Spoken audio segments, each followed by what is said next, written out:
The text came through while I was reviewing case files at my desk. Used your coin collection for down payment on the boat. Collector came by the house yesterday. $15,000 cash. You left them at Mom's years ago. Fair game. See you at Thanksgiving. Uncle Ray. Always taking what wasn't his and justifying it with creative logic. Those coins weren't abandoned collectibles gathering dust. They were evidence. Specifically, they were 127 rare coins seized in a major counterfeiting and money laundering investigation I'd been working on for 2 years as a Treasury Department forensic investigator. Every coin cataloged, authenticated, and legally frozen as protected federal assets pending prosecution. And Uncle Ray had just sold them to some collector for $15,000. Their actual evidentiary value? $900,000. I should explain how evidence worth nearly $1 million ended up stored at my late grandmother's house, where Uncle Ray apparently now had access.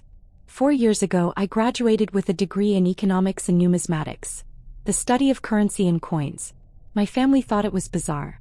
You're going to work at a pawn shop? Dad had asked. Uncle Ray had been even less kind, another useless liberal arts degree. Should have gone into real estate like me. What they didn't know was that I'd been recruited by the Treasury Department's Financial Crimes Enforcement Network. My thesis on detecting counterfeit rare coins through metallurgical analysis had caught the attention of someone in federal law enforcement. After months of specialized training, I became a forensic investigator focusing on currency crimes, counterfeiting, numismatic fraud, and money laundering through rare coin markets. The case that led to those coins at Grandma's house started 18 months ago when a prominent coin dealer in Philadelphia noticed something wrong. A client had tried to sell him a 1909 SVDB Lincoln cent, one of the most valuable pennies in existence, worth upward of $100,000 in pristine condition. The coin was perfect. Too perfect. Authentication revealed it was a counterfeit, but an extraordinarily sophisticated one. Not just a fake. A counterfeit made with historically accurate materials and techniques that could fool most experts without laboratory testing. The investigation expanded rapidly. We discovered a network producing museum-quality counterfeits of rare American coins. Double eagles, Morgan dollars, buffalo nickels, Indian head pennies. They weren't flooding the market with cheap fakes.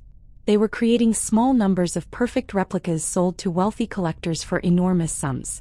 Over 3 years, this network had sold an estimated $40 million in counterfeit coins to unsuspecting buyers. The counterfeits were so good that even major auction houses had authenticated and sold them.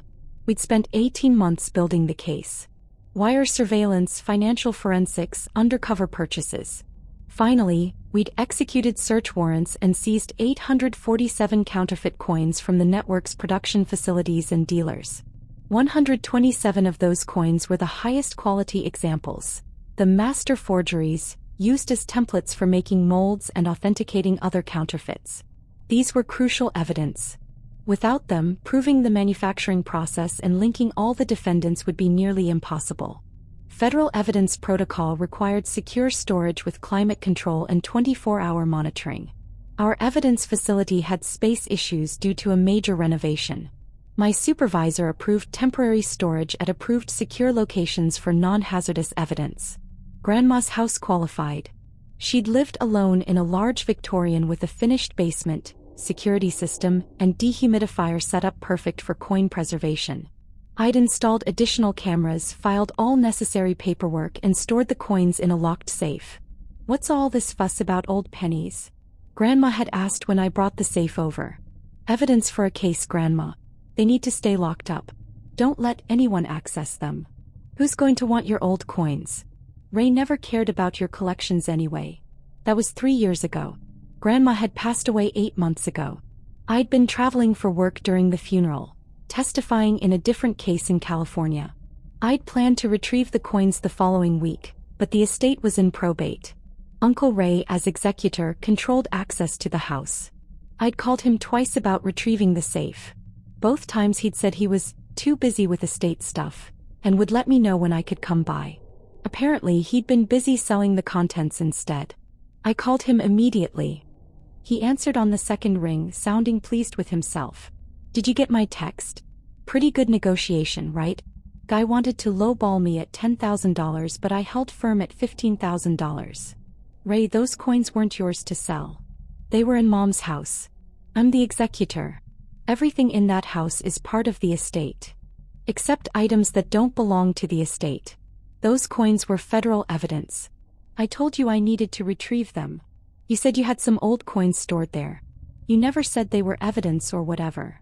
I told you they were work-related property that needed to be retrieved. You've been blocking me from accessing the house for months. Because I've been busy settling the estate. You could have gotten them earlier if they were so important. My jaw clenched. Who did you sell them to? Coin collector. Professional guy. Martin Hess. Has a shop in Cherry Hill. Gave me cash, took the whole safe. Clean transaction. I need his contact information. Now. Why? Sales final. Cash deal. Nothing you can do about it. Ray, those coins are protected federal assets. You just sold evidence in an active Treasury investigation. There are going to be serious consequences. He laughed. Federal assets? Come on. They're old coins you collected as a kid. Stop being dramatic because I sold your childhood hobby stuff. I'm a Treasury forensic investigator. Those coins are evidence in a counterfeiting and money laundering case. They're worth $900,000 as evidence. You sold them for $15,000. Silence. Then, you're bluffing. I'm really not.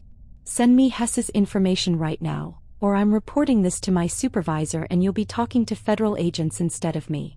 You can't threaten me. It's not a threat. It's procedure. You sold protected Treasury assets. That's a federal crime. He hung up.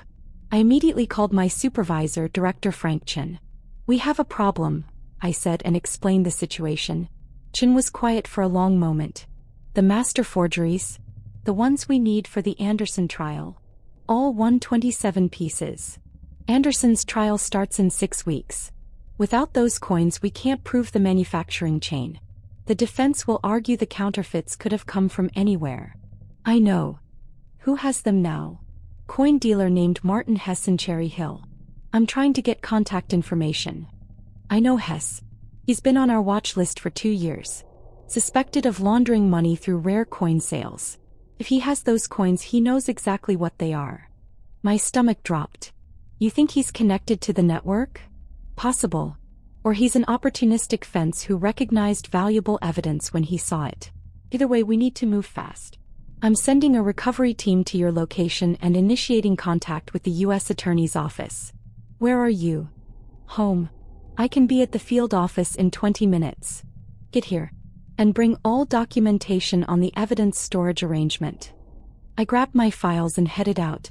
2 hours later, I sat in a conference room with Chin, 2 other Treasury investigators, an assistant U.S. attorney named Patricia Dorsey, and an IRS criminal investigation agent named Williams. Your uncle sold federal evidence to a person of interest in a related investigation, Dorsey said, reviewing the documents. That's monumentally bad. He didn't know what they were. He knew they weren't his. He was told multiple times they needed to be retrieved for work purposes. He sold them anyway and took cash. She looked up. Did he report this $15,000 income? I doubt it. Williams made a note. Cash transaction over $10,000 not reported. That's a separate violation. The bigger issue, Chin said, is that Martin Hess closed his shop 3 days ago. Disappeared. We sent agents to his last known address. Cleaned out. No forwarding address, disconnected phone, closed bank accounts. The coins are gone, I said. Probably already moved out of state. Possibly already sold to private buyers overseas. These are master forgeries worth significant money to certain collectors who don't ask questions. Dorsey set down her pen. We need to charge your uncle. With what? Theft of federal property. Obstruction of justice. Possible conspiracy if we can prove he knew Hess was connected to the counterfeiting network. He's just greedy and stupid, not criminal. He sold federal evidence and took unreported cash payment. That's criminal. Whether he knew about the counterfeiting is secondary. What about the trial? Anderson's case. Chin grimaced. We'll have to proceed with photographs and authentication records. It weakens the case significantly. The defense will hammer us on chain of custody. We might lose 3 years of work. Dozens of victims who'd purchased counterfeit coins thinking they were real. A sophisticated criminal network. All potentially compromised because Uncle Ray wanted a down payment on a boat. What happens now? I asked. We execute search warrants on your uncle's property and financials. We interview everyone involved in the estate settlement. We try to track Hess and the coins. And we prepare for the possibility that our case falls apart. Thanksgiving dinner at my parents' house was tense even before I arrived. I walked in to find the whole family gathered. Mom, Dad, Uncle Ray, Aunt Linda, my cousins, my sister Jessica. The dining room table was set with Mom's good china. Uncle Ray saw me and grinned. There she is. Hey, thanks for those coins. That boat is beautiful. 26-foot bayliner. You should come see it. Everyone looked at me expectantly. I set my bag down carefully. I'm glad you're enjoying it. Collector gave me a fair price. 15 grand cash. Not bad for stuff that's been sitting in a basement for years. Dad raised his wine glass. Nice work, Ray. Always knew you could negotiate. Those coins weren't raised to sell, I said quietly. The room went silent. Ray's smile faded. We've been over this. They were in Mom's house. They were federal evidence in my custody. You were told repeatedly they needed to be retrieved. Jessica laughed. Federal evidence? Of what? Rare penny crimes?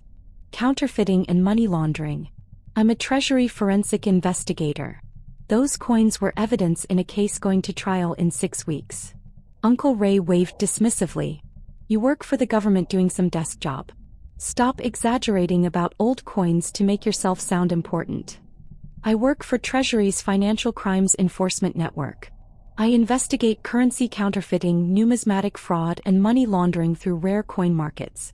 The coins you sold were master forgeries seized in a $40 million fraud case. Mom frowned. Master forgeries? What does that mean? The highest quality counterfeit coins in a manufacturing operation. They're used to create molds for making additional forgeries. Without them, we can't prove how the network produced their counterfeits or link all the defendants. If they're counterfeits, why are they worth anything? Aunt Linda asked. Because they're evidence. They prove manufacturing capability, authenticate other seized coins, and establish the scope of the fraud. Their evidentiary value is $900,000. Uncle Ray laughed. $900,000? For fake coins? That's ridiculous. That's their documented value in the case. You sold $900,000 in federal evidence for $15,000 to a dealer who's now disappeared. Dad set down his glass. Disappeared. Martin Hess closed his shop and vanished 3 days after buying the coins from Ray. He's been on Treasury's watch list for years as a suspected money launderer. The color drained from Ray's face. I didn't know. You didn't ask. You just saw an opportunity to make quick cash and took it. Jessica leaned forward. Even if that's all true, how was Ray supposed to know? You left coins at Grandma's house. You never explained what they were.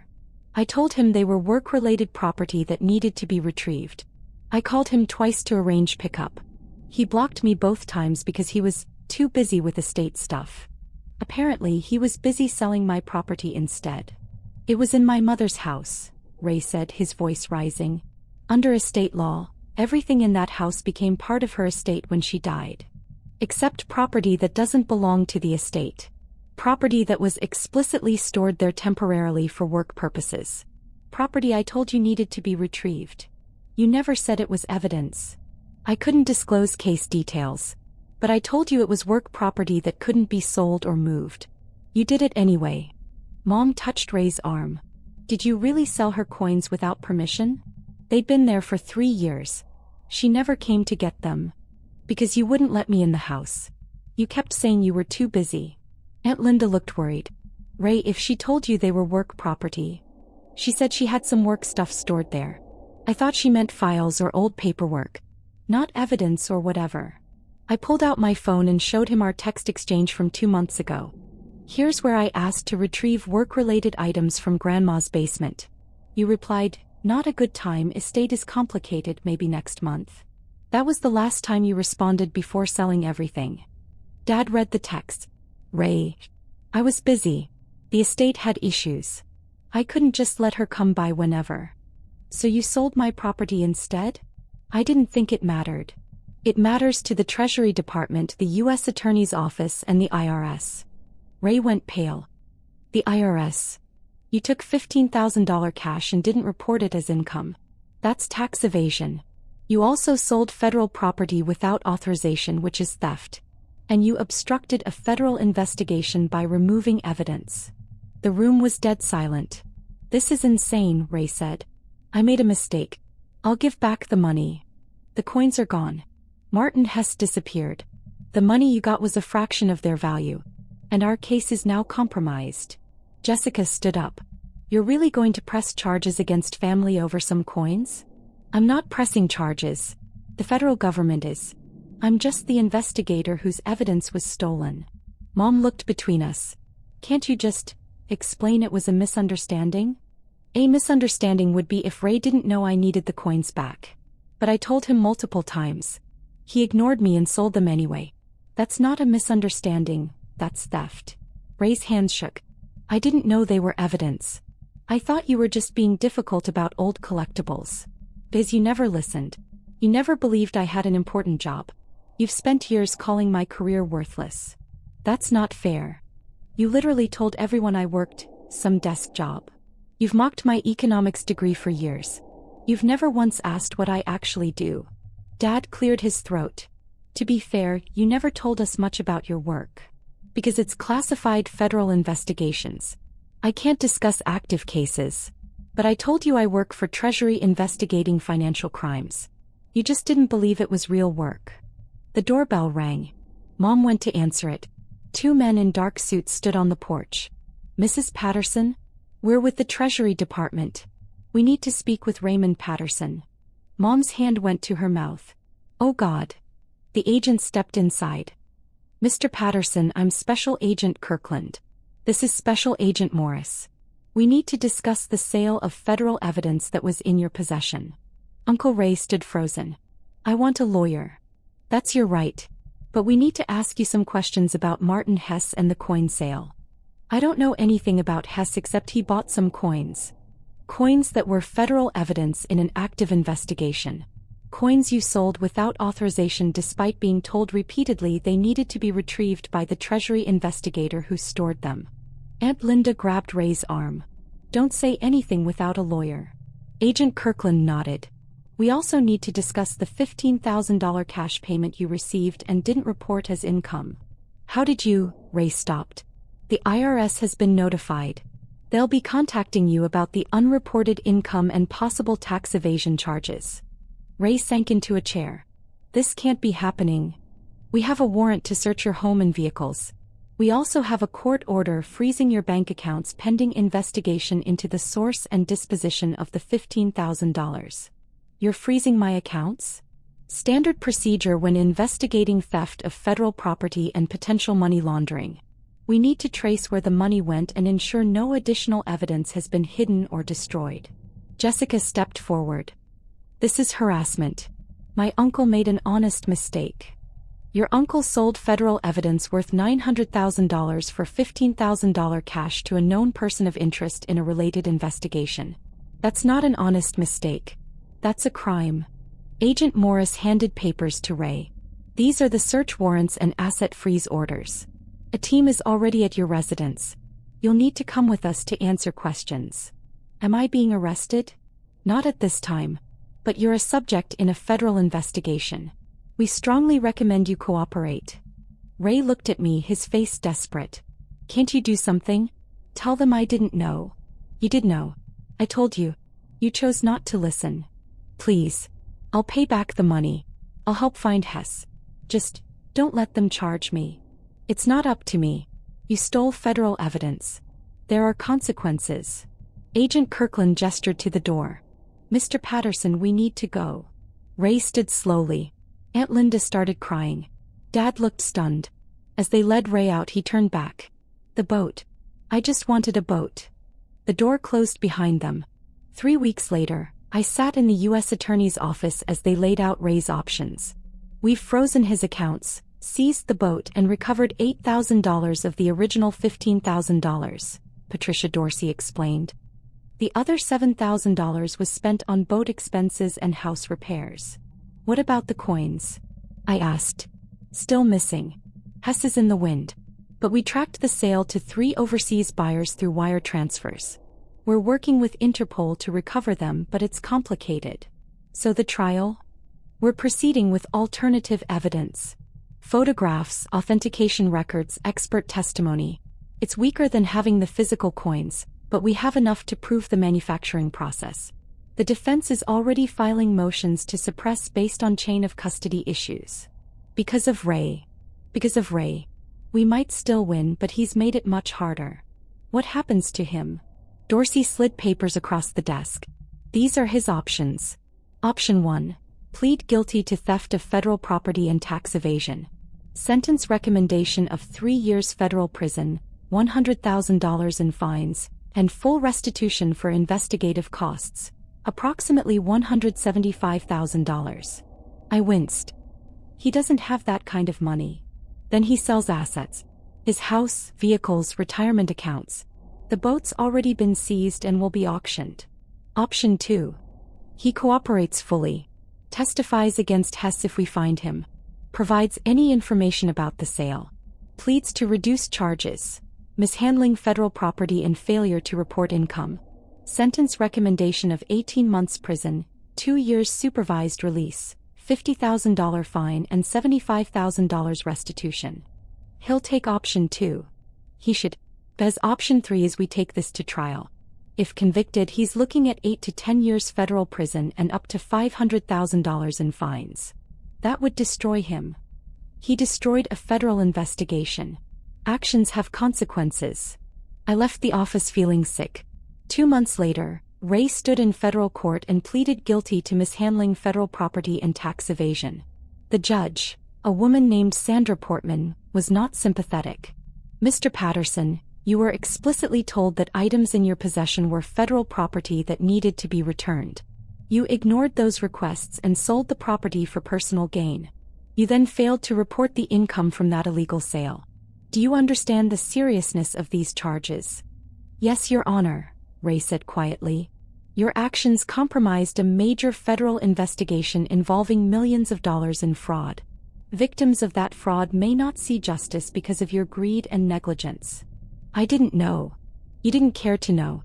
You saw an opportunity for quick money and took it. That's not an excuse.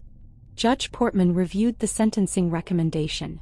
The government has recommended 18 months federal prison, 2 years supervised release, $50,000 fine and $75,000 restitution.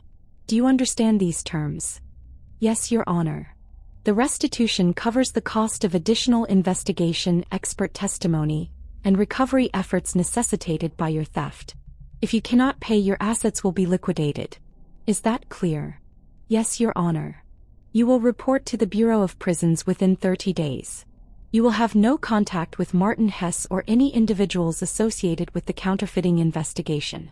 You will cooperate fully with any ongoing recovery efforts. Violation of these terms will result in additional charges. I understand. Then I accept your plea and impose the recommended sentence. 18 months federal prison, 2 years supervised release, $50,000 fine payable within 5 years, and $75,000 restitution payable within 3 years or through asset liquidation. The gavel came down. Ray turned to look at me, his eyes filled with regret and anger. I looked away. 6 months later, the Anderson counterfeiting trial concluded. Despite the missing coins, we secured convictions on all major charges. The network leaders received sentences ranging from 12 to 23 years. Total restitution, $41 million. Ray served 14 months at a federal prison camp in Pennsylvania. His house was sold to cover restitution. His retirement account was liquidated. Aunt Linda divorced him 3 months into his sentence. When he was released, he called me. "I'm out," he said. "Thought you should know." "How are you?" "Broke. Divorced. Living in a studio apartment. Working at a hardware store. Paying restitution for the next 2 years. I'm sorry it turned out this way. Are you? You could have helped me. Your family. You stole federal evidence. I couldn't protect you from that. I made a mistake. I didn't deserve to lose everything." "You didn't just make a mistake, Ray. You took something that wasn't yours, sold it for cash and didn't report the income. You ignored me when I told you I needed it back. You assumed my work wasn't important because you never believed I had a real career. Silence. I never thought you were important, he admitted. I thought you had some government paper-pushing job. I didn't think coins mattered. They mattered to the victims who lost millions to counterfeiting. They mattered to the case that put criminals in prison. They mattered to me. I know that now. It's too late now. He hung up. I haven't spoken to him since. The family still doesn't fully understand what I do. They know I work for Treasury. They know I investigate financial crimes. They know Uncle Ray went to prison because of something involving my work. But they still don't really get it. They still don't ask questions. And I've stopped trying to explain. The coins were eventually recovered, all 127 pieces. Interpol tracked them to collectors in Switzerland and Japan. Full recovery took 11 months and cost an additional $200,000 in international coordination. That cost was added to Ray's restitution. He'll be paying it off until he's 70. And every payment is a reminder that my unimportant desk job and worthless coin collection were worth more than he ever imagined.